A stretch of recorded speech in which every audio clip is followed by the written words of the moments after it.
വാർത്താവീക്ഷണം. ശിവരാത്രി തിരിച്ചറിവിന്റെ ധ്യാനവേള. തയ്യാറാക്കിയത് രാജേന്ദ്രൻ പന്തളം. മുതിർന്ന മാധ്യമപ്രവർത്തകൻ. അവതരണം ശ്യാമ. ശിവരാത്രി ഇന്ത്യ ഒട്ടാകെ അനുഷ്ഠിച്ചു പോരുന്ന ഒരു ആചാരമാണ്. ചാന്ദ്രരീതി പ്രകാരമുള്ള മാഘമാസത്തിലെ ത്രയോദശ തിഥി വരുന്ന ദിവസമാണ് ശിവരാത്രി ആചരിക്കുന്നത്. ഇത് കുംഭമാസത്തിലെ കറുത്തവാവിനോടടുപ്പിച്ചാണ് വരിക. തിരുനാവായയിൽ നടന്ന മാഘമഹോത്സവം കുംഭമേളയായിരുന്നു. ഇതിന് ശിവരാത്രിയോട് ബന്ധമുണ്ട്. ആചാരത്തിനൊടുവിലും തുടർന്ന് കുംഭമാസത്തിലെ കറുത്തവാവ് ദിവസവും പിതൃക്കൾക്കായി 10,000 ബലിതർപ്പണം ചെയ്തു പോരുന്നു. പാലാഴി മഥനവുമായി ബന്ധപ്പെട്ടതാണ് കുംഭമേളയും ശിവരാത്രിയും. പാലാഴി മഥന സമയത്ത് ഭാരതത്തിലെ 4 സ്ഥലങ്ങളിൽ അമൃത വീണെന്ന് വിശ്വാസമുണ്ട്. പ്രയാഗ്രാജ്, ഹരിദ്വാർ, ഉജ്ജൈൻ, നാസിക് എന്നീ സ്ഥലങ്ങളിലെ പുണ്യനദികളിൽ ആത്മീയ ശുദ്ധീകരണത്തിനും മോക്ഷപ്രാപ്തിക്കുമായി നടത്തുന്ന ഏറ്റവും വലിയ ഹൈന്ദവ ഒത്തുചേരലാണ് കുംഭമേള. ഈ പുണ്യസ്നാനം പാപങ്ങളിൽ നിന്ന് മോചനം നൽകുമെന്ന് വിശ്വസിക്കുന്നു. 12 വർഷത്തിലൊരിക്കൽ നടക്കുന്ന കുംഭമേളയെ പൂർണ്ണ കുംഭമേള എന്ന് വിളിക്കുന്നു. ഗ്രഹങ്ങളുടെ പ്രത്യേക സ്ഥാനം ആ സമയത്തുണ്ടാകുന്നു. ആ സമയത്ത് നദീസ്നാനം ആയുസ്സും ആരോഗ്യവും സൗഖ്യവും ശ്രേയസ്സും നൽകുമെന്നാണ് വിശ്വാസം. സൂര്യൻ, ചന്ദ്രൻ, വ്യാഴം എന്നിവയുടെ ഗ്രഹനില അനുസരിച്ചാണ് ഇത് നടത്തുന്നത്. സന്യാസി സമൂഹമായ ജുന അഖാഡയാണ് മഹാമാഘ ഉത്സവം എന്ന് വിളിക്കുന്ന കേരള കുംഭമേള നടത്തുന്നത്. കേരള കുംഭമേളയ്ക്കായി തിരുനാവായയാണ് തെരഞ്ഞെടുത്തത്. ബ്രഹ്മദേവന്റെ യാഗഭൂമിയാണ് അതെന്നാണ് വിശ്വാസം. കേരളത്തിന്റെ കുംഭമേളയാണ് മഹാമാഘ ഉത്സവം. മാർഗമാസത്തിലെ കുംഭത്തിലെ കൃഷ്ണപക്ഷ ചതുർദശി ദിവസമാണ് ശിവരാത്രി. അമൃതിനായി പാലാഴി കടയുമ്പോൾ ഉഗ്രവിഷമായ ഹലാലം പുറത്തുവന്നു. ഭൂമിയിൽ വീണാൽ അത് ജീവജാലങ്ങളെ നശിപ്പിക്കും. ലോകരക്ഷയ്ക്കായി പരമശിവൻ അത് സ്വയം സ്വീകരിച്ചു. ആ വിഷം ആദിദേവനെ ബാധിക്കാതിരിക്കാൻ ഏവരും ഉറങ്ങാതെ വ്രതം അനുഷ്ഠിച്ചു പ്രാർത്ഥിച്ചു. പരമശിവൻ വിഷം പാനം ചെയ്ത രാത്രിയാണ് ശിവരാത്രിയായി ആഘോഷിക്കുന്നത്. അപ്പോൾ ഒന്ന് വിഷം വിഴുങ്ങി ലോകത്തെ രക്ഷിച്ചതിന്റെയും മറ്റൊന്ന് അമൃത കടഞ്ഞെടുത്ത് ലോകനന്മ ഉണ്ടായതിന്റെയും ആചാരങ്ങൾ. അവ പരസ്പരം അഭേദ്യമായി ബന്ധപ്പെട്ടിരിക്കുന്നു. ഒന്ന് ത്യാഗത്തിന്റെയും മറ്റേത് കഠിന പരിശ്രമത്തിന്റെയും കർമ്മഫലമാണ്. ഹലാലത്തിന് കാളകൂടമെന്നും പേരുണ്ട്. ശിവരാത്രിയോടനുബന്ധിച്ച് രാജ്യത്തുടനീളം വിപുലമായ ആഘോഷങ്ങൾ നടന്നു. സംസ്ഥാനത്ത് ആലുവ, മണപ്പുറത്ത് ദേവസ്വം ബോർഡ് വിപുലമായ ഒരുക്കങ്ങൾ സജ്ജീകരിച്ചു. ആയിരങ്ങൾ പിതൃബലി തർപ്പണം നടത്തി. ആഴിമലയിൽ പൊങ്കാലയും ദീപാരാധനയും നടന്നു. കന്യാകുമാരി മുതൽ കേരള അതിർത്തി വരെയുള്ള 12 ക്ഷേത്രങ്ങളിൽ ഒരേ ദിവസം ഓടിയെത്തി ദർശനം നടത്തുന്ന ശിവാലയ ഓട്ടത്തിൽ ആയിരങ്ങൾ പങ്കെടുത്തു. ശ്രീകണ്ഠേശ്വരം, ചെങ്കൽ, കഴക്കൂട്ടം, തിരുനക്കര, ഏറ്റുമാനൂർ, വൈക്കം മഹാദേവ ക്ഷേത്രങ്ങളിൽ ഭക്തലക്ഷങ്ങൾ ഉറക്കമുളച്ച് പഞ്ചാക്ഷരി മന്ത്രം ഉരുക്കഴിച്ചു.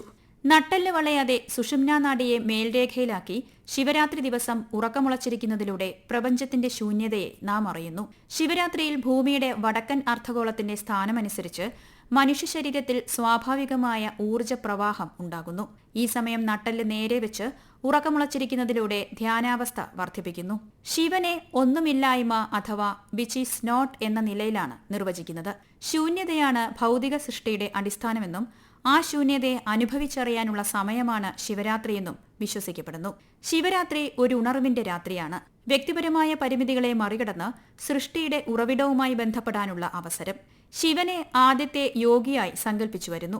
സനാതനധർമ്മത്തിലെ ഈശ്വര സങ്കല്പങ്ങളിൽ ഏറ്റവും ആശ്ചര്യമുളവാക്കുന്ന ഒന്നാണ് പരമശിവ സങ്കല്പം.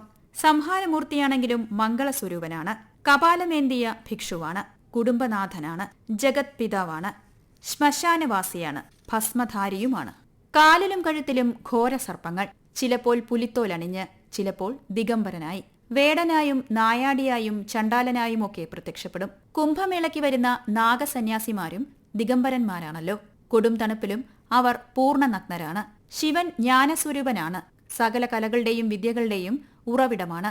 ആദിഗുരുവാണ്. മഹാഗൃഹസ്ഥനാണെങ്കിലും ഭിക്ഷുക്കളുടെയും യോഗികളുടെയും നാഥനാണ്.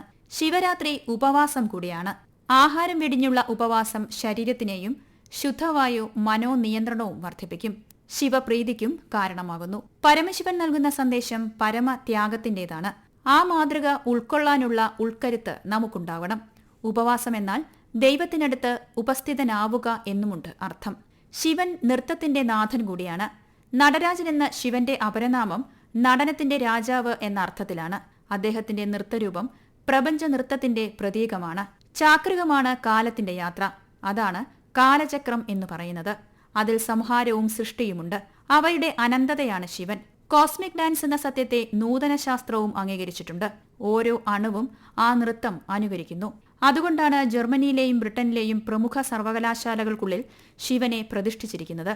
ദി ആർട്ട് ഇൻസ്റ്റിറ്റ്യൂട്ട് ഓഫ് ചിക്കാഗോയുടെ മുന്നിലും നടരാജ വിഗ്രഹമുണ്ട്. ആധുനിക ശാസ്ത്രത്തിന്റെ ഭാഗമായ ക്വാണ്ടം ഫിസിക്സും കോസ്മോളജിയും ശിവസങ്കല്പവുമായി സമാനതകൾ കണ്ടെത്തുന്നു. പ്രപഞ്ച സൃഷ്ടി, സംഹാരം, പരിവർത്തനം ഇവയിലൂടെയാണ് ഈ സമാനതകൾ. ശിവൻ എന്നത് പ്രപഞ്ചത്തിന്റെ സചേതനമായ ഊർജ്ജ പ്രകൃതിയാണ്, അതായത് പ്രപഞ്ചതത്വത്തിന്റെ പൊരുൾ. ഊർജ്ജത്തിനും പദാർത്ഥത്തിനുമിടയിൽ പ്രപഞ്ചവും നടനം ചെയ്യുന്നു. ആണവാന്തര അഥവാ സബാറ്റോമിക് കണങ്ങളുടെ നൃത്തം അതിന്റെ സൂക്ഷ്മരൂപമാണ്. ഊർജ്ജതന്ത്രജ്ഞനായ ഫ്രിജോ ഇത് വ്യക്തമായി പറയുന്നുണ്ട്. നടരാജ നൃത്തം പ്രപഞ്ച നൃത്തം ആണെന്നാണ് അദ്ദേഹം സമർത്ഥിക്കുന്നത്. ശിവലിംഗം എന്നത് ബ്രഹ്മാണ്ഡം അഥവാ കോസ്മിക് എഗ്ഗിനെ പ്രതിനിധാനം ചെയ്യുന്നു. പ്രപഞ്ചത്തെക്കുറിച്ച് ആഴത്തിൽ പഠിക്കുന്ന ജനീവയിലെ യൂറോപ്യൻ യൂണിയൻ ഫോർ ന്യൂക്ലിയർ റിസർച്ചിൽ 2 മീറ്റർ ഉയരമുള്ള ശിവരൂപമുണ്ട്. ശിവാരാധനയെക്കുറിച്ച് സ്വാമി വിവേകാനന്ദൻ പറഞ്ഞ വാക്കുകളും ശ്രദ്ധേയമാണ്. മനഃശുദ്ധിയും ശരീരശുദ്ധിയുമുള്ളവരുടെ പ്രാർത്ഥനകൾ ശിവൻ നിറവേറ്റുന്നു. സത്യമായും ഇത് ആന്തരികമായ ആരാധനയും വിശുദ്ധിയുമത്രേ. ഇവയില്ലെങ്കിൽ ബാഹ്യമായ ആരാധന നിഷ്ഫലമാണ്. വിശുദ്ധ വസ്തുക്കളും വിശുദ്ധ മനുഷ്യരും നിറഞ്ഞ സ്ഥലമാണ് തീർത്ഥം. വിശുദ്ധന്മാർ ക്ഷേത്രമില്ലാത്ത സ്ഥലത്ത് പാർത്താൽ അത് ക്ഷേത്രം തന്നെ. ശുദ്ധനായിരിക്കുക, പരോപകാരം ചെയ്യുക, ഇതാണ് ആരാധനകളുടെയെല്ലാം രത്നച്ചുരുക്കം. ദരിദ്രനിൽ ശിവനെ കണ്ട് അവന്റെ ജാതിയും മതവും വംശവും ഒന്നും നോക്കാതെ അവനെ സേവിക്കുകയും സഹായിക്കുകയും ചെയ്യുന്നവനോടാണ് ക്ഷേത്രങ്ങളിൽ മാത്രം ശിവനെ കാണുന്നവരോടുള്ളതിനേക്കാൾ ഏറെ സംതൃപ്തി. ഇതാണ് ശിവം. സത്യം, ശിവം, സുന്ദരം, ഇതാണ് പ്രപഞ്ചത്തിന്റെ പൊരുൾ, തത്വത്തിന്റെ പൊരുൾ. ശിവ എന്നത് ഷ, ഈ, വ, ഈ അക്ഷരങ്ങളുടെ സംയോഗമാണ്. ഷ എന്നാൽ ശരീരം, ഈ എന്നാൽ ഈശ്വരൻ, അതായത് ജീവന്റെ ഊർജം. വ എന്നത് വായു അല്ലെങ്കിൽ ചലനത്തെ സൂചിപ്പിക്കുന്നു.